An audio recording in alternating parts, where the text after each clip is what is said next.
E eu já aproveito e faço uma enquete aqui para você que acompanha esse tema. A prisão do dono do Banco Master foi justa? Sim. A tentativa de fuga justifica? Não. Deve responder em liberdade. Foi uma medida necessária.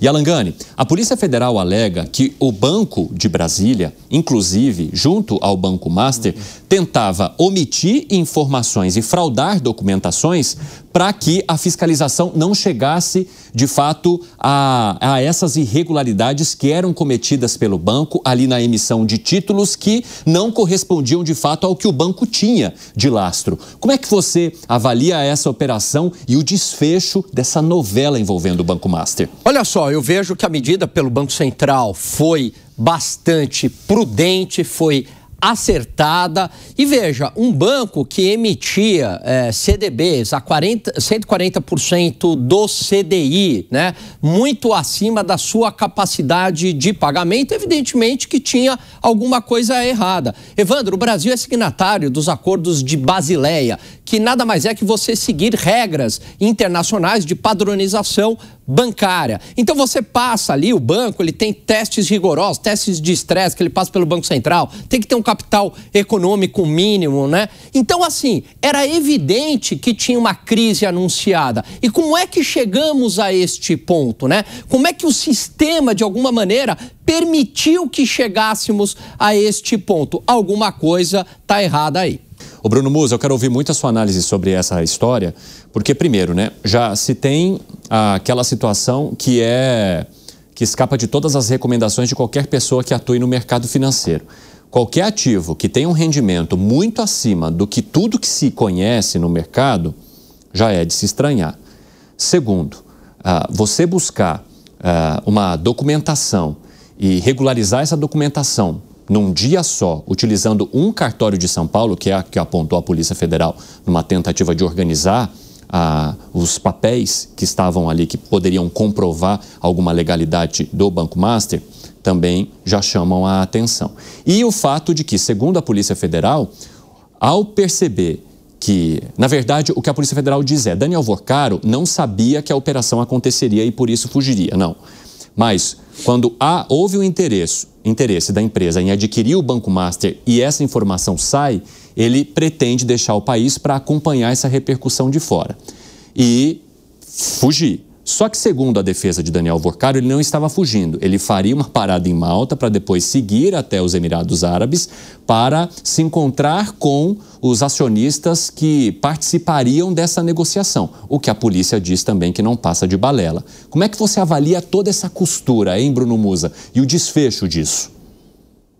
Vamos lá, o dia realmente está conturbado, complicado hoje, que é o meu dia a dia. Eu não diria nem que é por sorte. A gente não tem ativos, eu não tenho nas carteiras dos meus clientes, não tenho na minha, porque há muito tempo para mim acendeu essa luz amarela, tá? E o que significa acender a luz amarela? O Alan colocou aqui, em 2019 o banco tinha um patrimônio líquido de mais ou menos 300 bilhões de reais, tá? Hoje ele tem mais de 50 bilhões só em CDB. Certificado de depósito bancário, que é depósito a prazo, aquilo que você empresta para o banco e ele te paga uma taxa de juros. O que ele faz com esse dinheiro?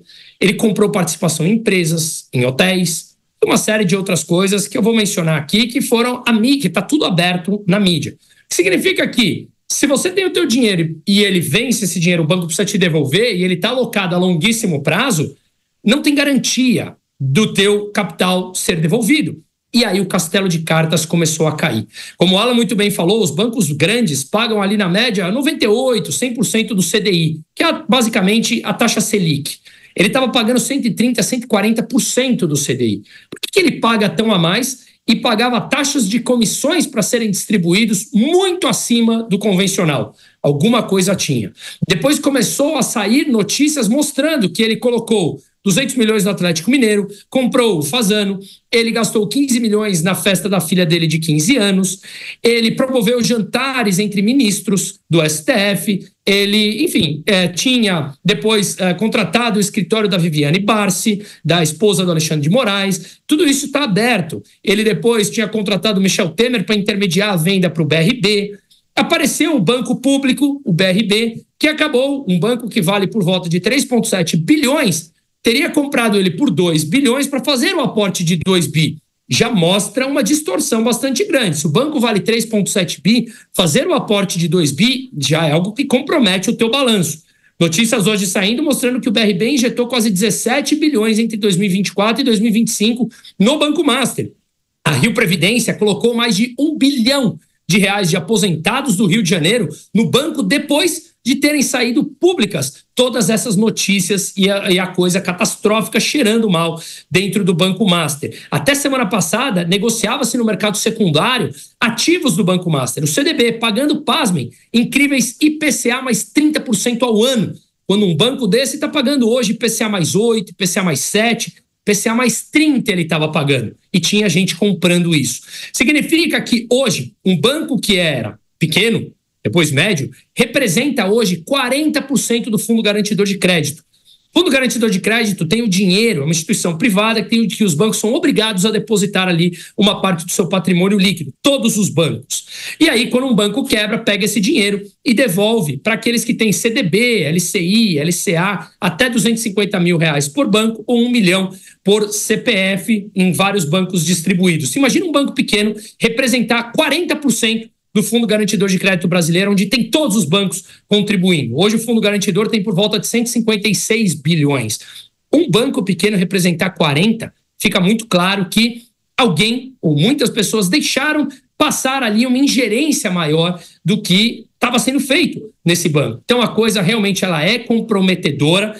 E não dá para dizer, e aí a Polícia Federal está testando, que ele, num jatinho particular, num dia depois do anúncio da compra do Banco Victor, que também está cheirando bastante estranho, e as notícias estão abertas aí para verem, que ele, no seu jatinho particular, foi pego saindo do Brasil no aeroporto de Guarulhos. Então, algo bastante estranho está envolvido, tem nomes importantes da política brasileira nos principais meios de comunicação do Brasil hoje, dando nome a cada um deles, e a coisa começa a respingar em vários setores, como a gente já comentou aqui. Não é nenhum tipo de provocação, tá?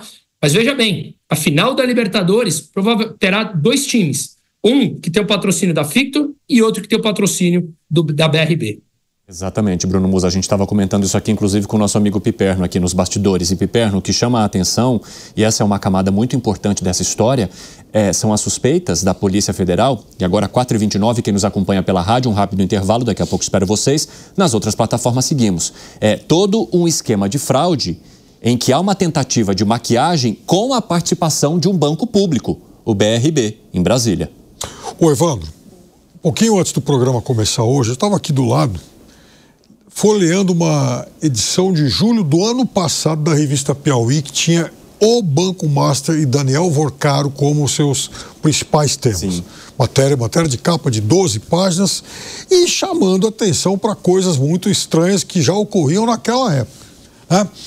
E lembrava a revista que de 2019 a 2024, um período, portanto, de meia década, esse banco, ele passou de 2,5 bilhões de reais para 40 bilhões de reais em depósitos que foram atraídos, claro, por essas taxas malucas aí que o Bruno citou. Um negócio totalmente fora dos padrões, até porque, como o Bruno muito bem explicou, se tratava de um banco pequeno que depois cresceu. Então era tudo muito estranho. Aí, outra coisa que chamava atenção é que na questão do FGC, do Fundo Garantidor de Crédito, que hoje ele garante, então, depósitos de até R$250 mil, o banco queria aumentar isso e, na verdade, o político que mais insistiu para que esse volume passasse de 250 mil para R$1 milhão foi um certo senador Ciro Nogueira.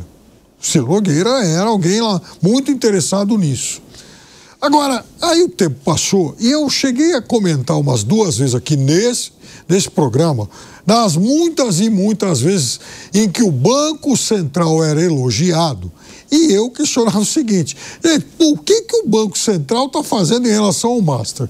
Isso está passando na barba do Banco Central, porque não é um negócio que começou ontem, já vem há muito tempo. Então a gente está falando de um salto muito volumoso de 2019 para cá. E o Banco Central, nada, lavou as mãos, a coisa continuou crescendo até que esse ano a nova gestão do Banco Central barrou o negócio com o Banco BRB do Distrito Federal. E aí entram dois governos, para mim, de forma muito estranha e suspeitos, e o Bruno cita os dois. Primeiro, a insistência do governo do Distrito Federal, via BRB, em comprar o Banco Master. Não, e comprar o Banco Master, investir nele e manter ainda os acionistas, né? Manter a administração que já tinha, ou seja, isso chamou bastante a atenção. Como que alguém vai comprar, investir uma grana que sequer teria lastro para oferecer e ainda manter a diretoria, a gestão do banco? A quem interessava? A pergunta tem que ser feita, a quem interessa isso? Ou, no caso, a quem interessava?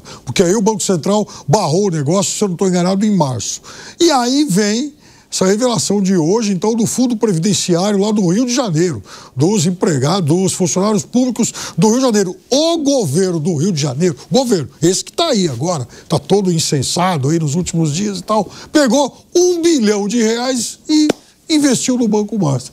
Só que ele já sabe, só que essa história, as dúvidas, o alerta em relação ao Banco Master, ele já está aceso há muito tempo. E mesmo assim, o que levou o governo do Rio de Janeiro a fazer esse aporte de R$1 bilhão? Pois é, fala, Gani. Não, Evandro, eu acho que tem uma questão aqui que é até de utilidade pública. Vendeu-se uma ideia durante muito tempo, né? De que, olha, você pode investir em CDB com taxas muito elevadas. Aí a pessoa fala, poxa, mas não tem risco? Porque eu já ouvi dizer que quanto maior o retorno, maior a possibilidade desse risco se concretizar, de eu ter perda. Não, mas tem a garantia do FGC. Então vendeu-se essa ideia de que... Não, é renda fixa. Exatamente. Etc. Não, é o mais seguro que tem, é o menor risco. Como se o FGC fosse algo, né? Que te garantisse que você não ia ter risco nenhum. Não é assim. O FGC apenas é um conforto adicional que você tem numa aplicação financeira. Mas você tem que avaliar o CDB, LCI, LCA, o emissor, ou seja, o banco que está por trás, como se não houvesse FGC.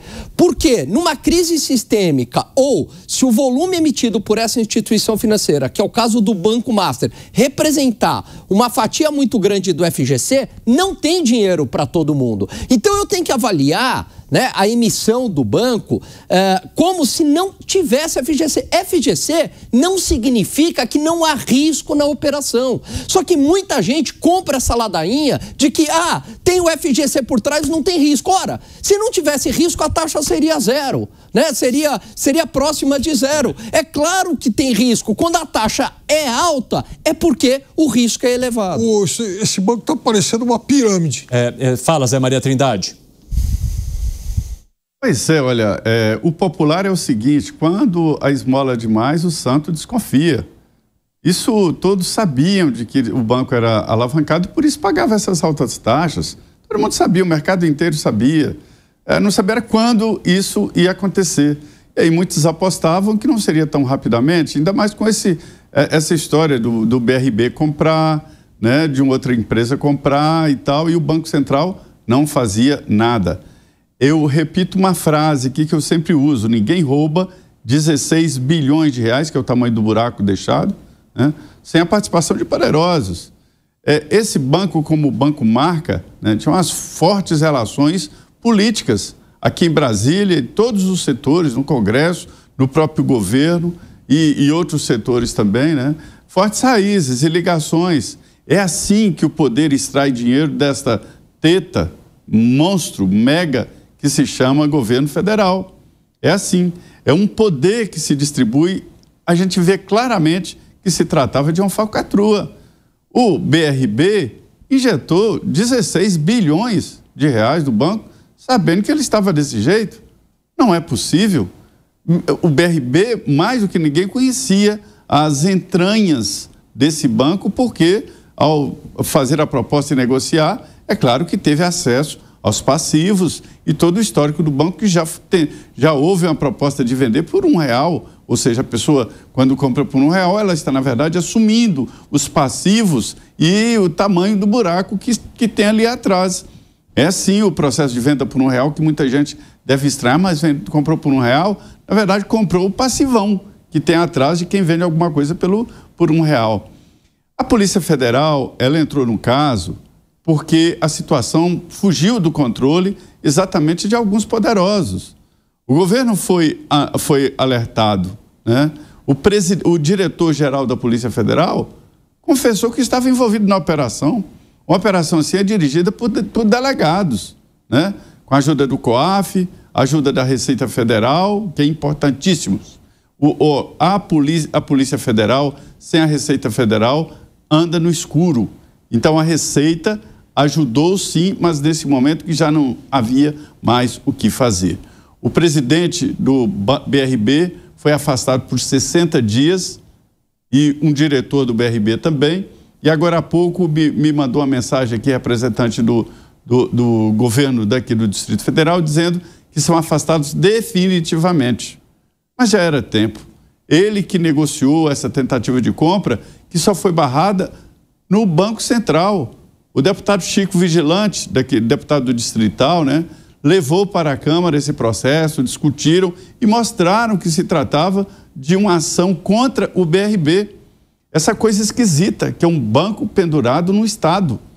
No PROER, no governo Fernando Henrique Cardoso, houve um saneamento dos bancos aqui no Brasil.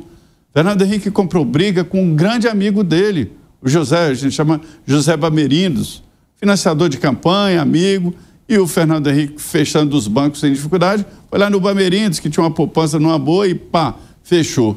Zé Bamerindos falou, não é possível, foi lá no Palácio. Fernando Henrique falou assim, olha, isso é uma coisa da economia, é uma coisa que não vou colocar minha mão. Olha como antigamente se tinha mais respeito pelo que era público e que era privado. E o Banco Bamerindos foi fechado, independente desta proximidade do então senador José Bamerindos, que a gente chamava ele, com o governo e com o pessoal da política. Desta vez a gente vê claramente como o banco marca, esse banco que há uma proximidade muito grande com a política e com os políticos para se proteger. É hora agora dele, o André, mostrar quem é que protegia e quem é que era esta proteção máxima, as costas tão largas assim, para uma entidade financeira andar por tanto tempo com um buraco tão grande. As repercussões serão conhecidas nos próximos dias. Isso tem muita coisa, muito investimento de dinheiro público e do público. Fundos de pensão, empresas do setor público que investem nisso aí.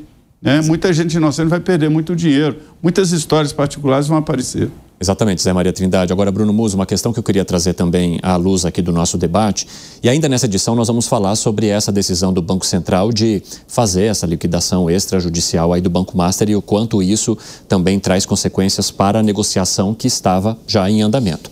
Isso daqui a pouco. O que eu quero analisar contigo, Bruno Musa, é o quanto essa situação envolvendo o Banco Master joga luz sobre a dificuldade de fiscalização, muitas vezes, do setor financeiro, de novos bancos, de empresas que aparecem assim, oferecendo esses títulos com rendimentos exclusivos e que durante um longo tempo operam sem que ninguém impeça, ou pelo menos não consiga tomar uma atitude que impeça que milhares de pessoas sejam prejudicadas por fraudes financeiras e que, inclusive, acabam prejudicando também aqueles que atuam corretamente e que agora precisam lidar com o temor de investidores que podem pensar que algo possa acontecer também nas instituições que eles têm como parceiras. Veja, primeiro ponto importante, nesse momento, apesar de ser a maior liquidação bancária da história do sistema financeiro nacional brasileiro, para mim não passa nem perto de um risco sistêmico. Significa que não há chances dos bancos grandes sofrerem algum tipo de problema com relação a isso. Não é isso, não se assustem, não corram para retirar seus depósitos de bancos convencionais, Bradesco, Itaú, BTG, XP, nada disso, não é isso. Mas claro que é mais uma mancha, né? A gente já viu o que aconteceu com o Banco Excel Econômico lá atrás, que tinha gestão complicada. Nós vimos o que aconteceu, por exemplo, com o Banco BVA ali em 2009, 2010, a gente viu o Banco Santos no começo dos anos 2000, Vale lembrar que o Banco Master era o antigo Banco Máxima, que também quebrou justamente por gestão fraudulenta do seu caixa. Então, no Brasil, a gente tem uma série de históricos complexos com relação a isso.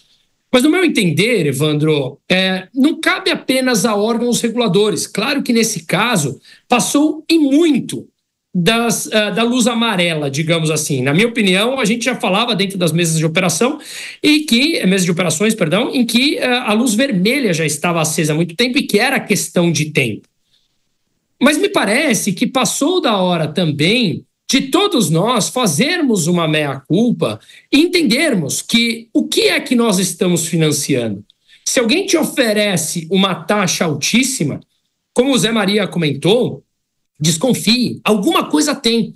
A educação financeira no Brasil ela é tão baixa, e no mundo também ela não é alta, mas ela é tão baixa, que me parece que apenas os prazeres de curto prazo são satisfatórios para fazer com que as pessoas aloquem naquele capital, depositando toda a sua responsabilidade num fundo garantidor de crédito, como se ele fosse, digamos, inquebrável. Então, passou da hora também, não apenas órgãos reguladores olharem, mas as pessoas fazerem suas próprias diligências, entenderem aonde está destinando o seu dinheiro. Pararam, eu lembro uma vez quando uma das vezes que tomaram o meu Instagram, foram 3 vezes, e postaram como se fosse eu, prometendo rendimentos de 1% ao dia. E mais de 150 mil reais foram captados pelo meu Instagram, pelo hacker, obviamente, para contas de terceiro, para acreditar que daria 1% ao mês, quando é o que eu falo, é tudo contra o que eu prego. Então, veja, as pessoas caem nessas coisas sedutoras, sem conhecer os processos. Em um momento de vida onde a gente acredita que talvez a gente tenha os benefícios de curto prazo sem ter que ter as dores de longo prazo, de persistência e compreensão de onde está indo o seu dinheiro. Então, eu acho que é complexo como um todo essa resposta, mas eu também vou fazer um adendo aqui. Todos nós citamos nomes importantes da figura. Piperno, o Alan, o Zé Maria, eu, que está aberto em todas as matérias aqui. E essas pessoas são figurões importantes de todos os partidos. Vale lembrar da relação, por exemplo, que ele tem na Bahia com a Credit Sexta, o Banco Master, que é o cartão de crédito consignado dos funcionários públicos do Estado governado também pelo PT. Mas também tem ligações com partidos do centro, com partidos mais à direita, que se dizem mais à direita. Ou seja, o sistema, ele está dentro. Perdoe a palavra aqui, Evandro, o sistema brasileiro está carcomido. E aí, quando as instituições estão corroídas por dentro, ou nós entendemos esse processo para mudar de verdade, ou então todos eles voltam após grandes escândalos, porque você não mata na fonte a origem do problema. E o sistema brasileiro ele está completamente contaminado. Aí eu deixo a pergunta, será que essas instituições elas também não estariam contaminadas e são elas que fazem a tal vigilância desse próprio sistema? Exatamente. E Bruno Musa, nem precisa se desculpar porque carcomido é a palavra mais fofa que a gente já usou aqui no nosso 3 em 1.